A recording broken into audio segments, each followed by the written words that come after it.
DSC ఇప్పుడు మనం notification ఇస్తున్నాం. డిఎస్సి విషయంలో అధ్యక్ష గతంలో జరిగిన అంటే తప్పులు ఏమేమి జరిగినాయి, ఇప్పటికీ ఎన్ని నోటిఫికేషన్ జరిగినాయి, ఏ ప్రకారంగా లీగల్ ఇష్యూలు వచ్చినాయి, అవన్నీ స్టడీ చేసి పక్కడబందీ నోటిఫికేషన్ ఇద్దాం, లీగల్లీ ఇబ్బంది లేకుండా చేయాల్సిన లక్ష్యంతో మేము పనిచేస్తాం అధ్యక్ష. ఈ విశ్వవిద్యాలయాలకు వచ్చే ఇది కోర్టులో ఆల్రెడీ ఇష్యూ ఉంది కనుక అది ఎట్లా రిజాల్వ్ చేయాలో నేను ఏజీ గారితో కూడా మాట్లాడి I take it up personally.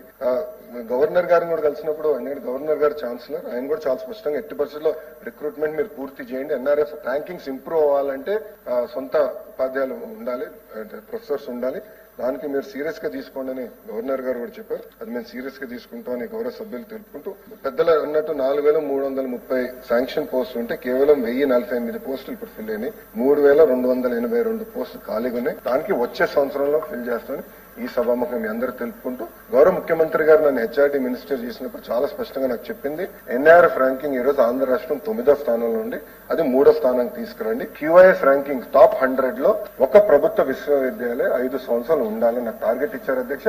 అది చేసి